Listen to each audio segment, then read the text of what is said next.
Dad kicked me off the property for showing up uninvited. Then my godmother told me I was disinherited. Picture this.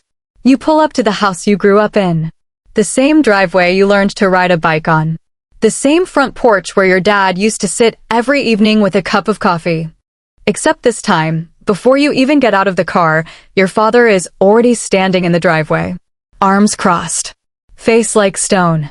And the first words out of his mouth aren't, "Hello." They aren't, "What are you doing here?" "There, you need to leave. Now. You're not welcome on this property." That's how my story starts. Not with an argument. Not with a fight. With my own father pointing me back toward the road, in front of people I'd known my entire life. But that wasn't even the part that broke me. The part that broke me came 2 days later, in a phone call from my godmother, a woman who has known me since the day I was born. She said 4 words that changed everything I thought I understood about my family. "You've been disinherited, sweetheart. If you're watching this, stay to the end, because what led up to that moment, and what came after it, is a story I never thought I'd be telling on camera." Let's start from the beginning. For this video, let's call me Jordan. I'm 31 years old. I want to start by telling you a little about who I was before all of this happened, because I think it matters for understanding just how blindsided I was by everything that followed. I grew up the oldest of 2 kids in a fairly traditional household. My dad ran a small but successful business, nothing flashy, but enough that we were comfortable growing up. My mom passed away when I was 19, which is its own story I might tell another time, but it's relevant here because after she passed, the family dynamic shifted in ways I didn't fully appreciate until much later. I was the kid who did everything right, at least on paper. Good grades. Steady job. I didn't cause trouble. I called my dad every Sunday without fail for years. I showed up to every family event I was invited to. I thought of myself as a good son, a reliable brother, someone who had earned a stable, secure place in this family. That belief, that stability I thought I had, is exactly what made everything that happened later so disorienting. This isn't a story about someone who burned bridges on purpose. This is a story about someone who woke up one day and found out the bridge had already been burned behind his back, without him ever being told. Let me paint a clearer picture of the family you're about to spend the next 30-some minutes with. My dad, who I'll call Richard, built his business from nothing. He's proud, stubborn, and old-fashioned in the way he handles conflict, meaning he doesn't really handle it. He just goes quiet and lets things fester until they explode. My younger sister, who I'll call Melissa, is 4 years younger than me. Growing up, we were close, but as adults, our relationship became more complicated. She stayed local, worked in my dad's business, and over the years became, in a lot of ways, his right hand. I moved a few hours away for a job opportunity in my mid-20s, which put physical distance between us that, looking back, became more than just physical. Then there's my godmother, who I'll call Diane. She and my mom were best friends since childhood, and after my mom passed, Diane became something like a second mother to me and Melissa both. She wasn't blood family, but in every way that mattered, she was family. For years, the relationships between all of us felt stable, if not perfect. There were normal tensions, sibling rivalry, a father who struggled to express affection outside of providing for us, but nothing that ever felt like it was building toward what eventually happened. Or so I thought. Looking back now, I can trace the beginning of the real conflict to about 2 years before the day my dad told me to leave the property. It started small. My dad began pulling back from our Sunday calls, sometimes not answering, sometimes cutting them short. When I'd visit, conversations that used to be warm started feeling scripted, distant, like he was reciting lines rather than talking to his son.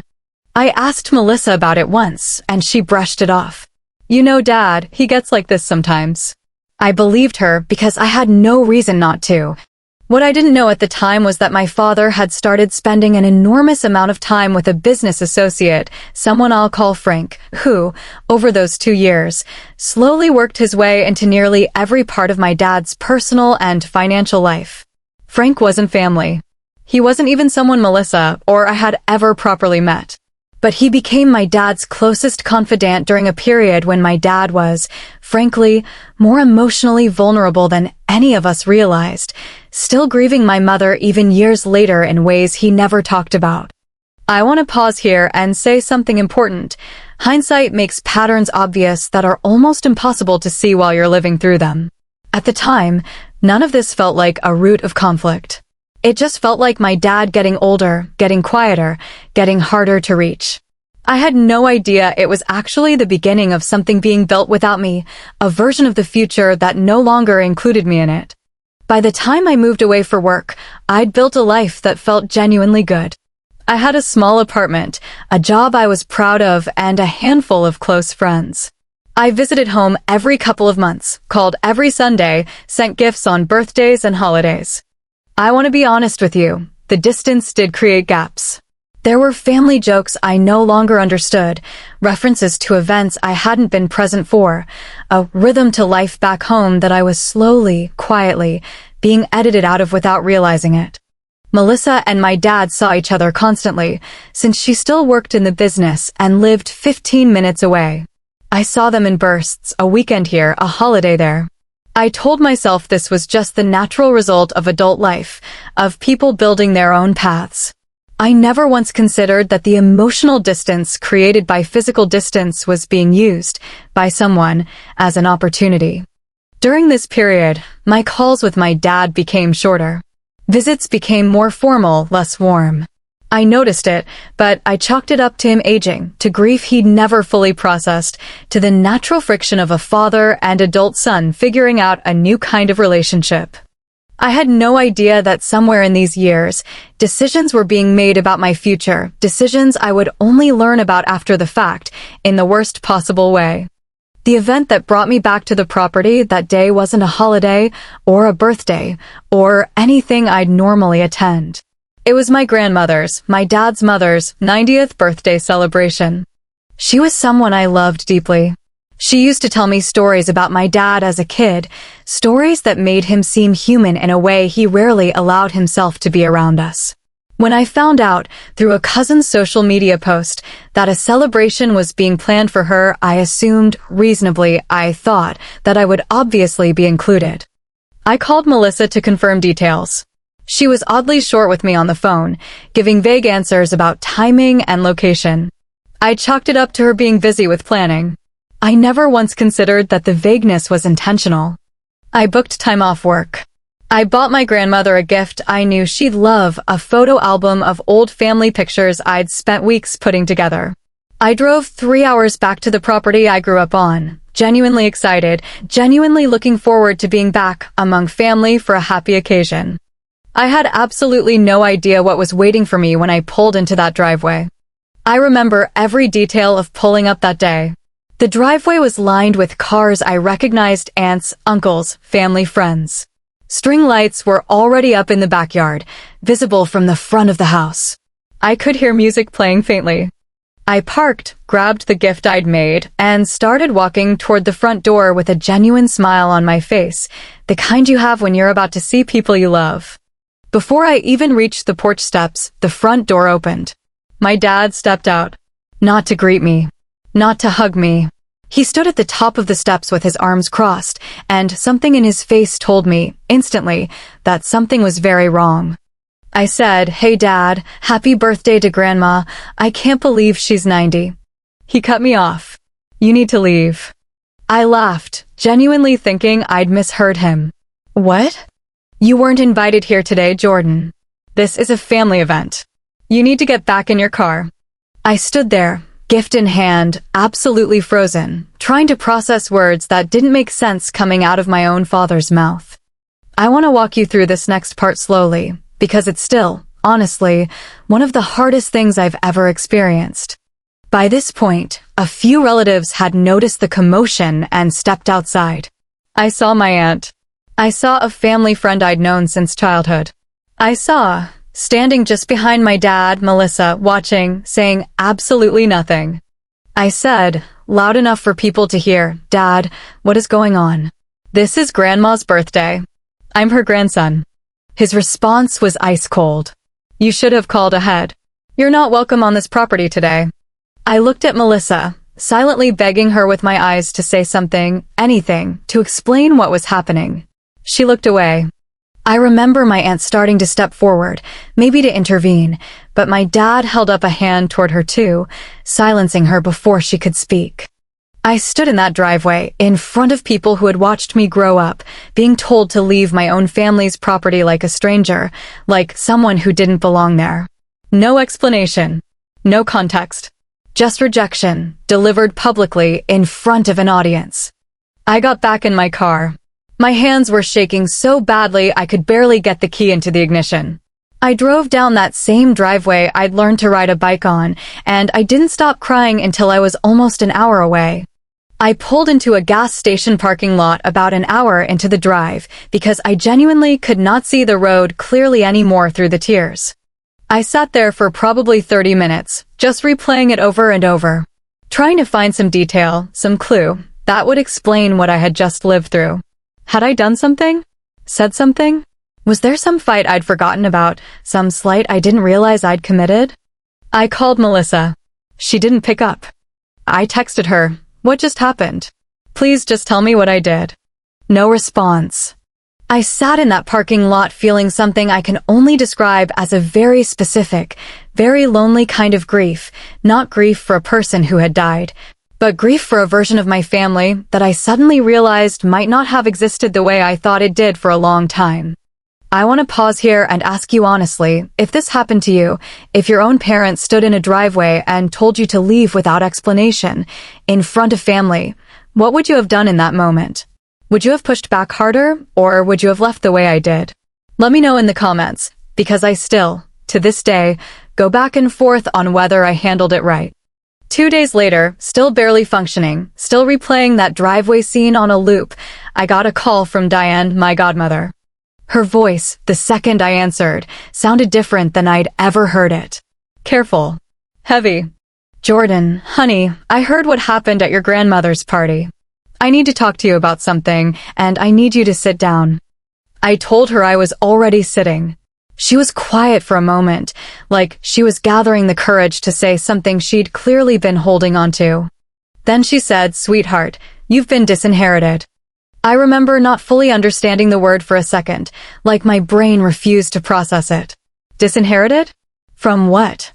From everything, Jordan. The house. The business. All of it. Your father changed his will almost a year ago. I sat in complete silence, phone pressed against my ear, feeling like the floor had genuinely opened up underneath me. Diane explained what she knew, which, at the time, was still incomplete, but enough to make my stomach turn. About a year earlier, my father had quietly gone to a lawyer and restructured his entire estate plan. The house, the business, all of his assets, everything that Melissa and I had always assumed, without ever discussing it directly, would eventually be split between the two of us, had been reassigned. Melissa was still named. In fact, according to Diane, her share had significantly increased. My name had been removed entirely. I asked Diane the only question that mattered to me in that moment. Why? Did he say why? She hesitated. I don't know the full story, Jordan, but I know it has something to do with Frank. Your father's been telling people you can't be trusted around the business anymore. That you have some kind of financial problem. Debts. That you'd drain everything if you were still included. I felt my chest tighten. That's not true. None of that is true. I believe you, Diane said. But somebody convinced your father it was. That was the moment I realized this was never really about a birthday party or showing up at the wrong time. Someone had spent a long time building a false story about who I was, and my own father had believed it enough to erase me entirely. Over the following days, Diane and I talked multiple times, and slowly, more of the picture started coming together. Frank, the business associate who had grown close to my dad over the past 2 years, had a history Diane remembered from years earlier, a falling out with his own family over a business dispute, one that, coincidentally or not, ended with him inheriting almost everything from a parent while his siblings were cut out. Diane suspected, though she couldn't prove it outright, that Frank had been slowly feeding my father a narrative that I was distant because I didn't care, that my infrequent visits were proof I was only interested in an eventual payout, that my absence was calculated rather than simply the result of living hours away for a job. And Melissa, my own sister, had, according to Diane, gone along with this narrative. Not necessarily maliciously at first, but she had stopped correcting our father when he made comments about me. She'd stopped defending me. Over time, her silence had become its own kind of agreement. I felt something break a little further in me hearing that. Not just betrayal by my father, but a slower, quieter betrayal by my sister, someone who had watched this story about me get built, brick by brick, and never once picked up the phone to warn me. I decided I couldn't just accept secondhand information anymore, even from someone I trusted as much as Diane. I needed to understand this myself directly. I started by requesting a copy of the actual updated estate documents through a family attorney I'd worked with briefly in the past for an unrelated matter. It took time, and it wasn't easy, but I eventually got access to enough of the paperwork to see, in black and white, exactly what Diane had described. My name removed. Melissa's share increased. And, buried in an amendment dated just a few months prior, Frank's name listed as an advisor with a formal financial interest in my father's business moving forward. I also reached out to a few of the debts my father apparently believed I had. I gathered bank statements, pay stubs, anything that clearly showed there was no truth to the story that had been told about me. I wanted proof, not just my word against a rumor. Finally, I called Melissa again. This time, she picked up. I didn't yell. I didn't accuse her right away. I simply said, I know about the will. I know Frank's been telling Dad things about me that aren't true. And I know you never said a word to stop it. There was a long silence on the other end of the line. A week later, I drove back to that same property, but this time, I called ahead. I asked Melissa to make sure our dad would be there, and to make sure Frank was not. When I arrived, my dad was waiting on the porch, arms crossed again, though this time there was something less certain in his posture. I didn't wait for him to speak first. I laid out, calmly, everything I now knew. The estate changes. Frank's involvement. The financial records that proved the debts he'd been told about didn't exist. I watched his face shift from defensive to confused to something that looked almost like fear as the story he'd believed for nearly 2 years started visibly cracking in real time. Is this true? He asked Melissa, who was standing off to the side. She didn't answer right away. Then, quietly, she admitted it. She'd heard Frank say things about me that she knew weren't fully accurate, and she hadn't corrected them, partly out of her own resentment toward me for moving away, and partly, she admitted, because a larger share of the inheritance had benefited her directly, and she hadn't wanted to jeopardize that. I asked my dad directly, did you ever once, in 2 years, think to just call me and ask me yourself? He didn't have an answer. Just like on the day he'd sent me off the property, he went quiet, unable to face the question directly. In the weeks that followed, things shifted quickly. My father, once he saw the actual documentation I'd gathered, contacted his lawyer to review the entire estate plan again. Frank's advisor role in the business was quietly and permanently removed once my father realized how much influence he had actually had over decisions that were never his to make. I won't pretend everything was instantly repaired. Trust, once broken that deeply, doesn't rebuild overnight, no matter how many documents get corrected or how many wills get rewritten. My relationship with Melissa remains, to this day, complicated. We talk, but there's a distance now that wasn't there before, one built on the fact that her silence, even if not malicious, still cost me something real. As for Frank, without getting into every detail, let's just say his position in my father's life and business didn't survive the fallout once the full picture came out. Sometimes the truth doesn't need you to seek revenge. It just needs room to surface. If there's one thing I want you to take from this story, it's this: the people who are supposed to know you best can still be convinced of a version of you that isn't true, especially if someone else has a reason to want that false version believed. Silence, even well-intentioned silence, can be its own kind of betrayal. I don't regret going back to that property, even knowing how that day ended. Because if I hadn't, I might never have uncovered what was actually happening behind the scenes. Sometimes the worst moments in our lives are also the moments that finally show us the truth we needed to see all along. If this story resonated with you, let me know in the comments. Has anything like this ever happened in your family? Have you ever discovered that someone had been quietly rewriting the story of who you are without you even knowing? I want to hear it. And if you want to see how things unfolded with Melissa, with my dad, and yes, with Frank in the months that followed, make sure you're subscribed because that part of the story is coming next. Thank you for watching. I'll see you in the next one.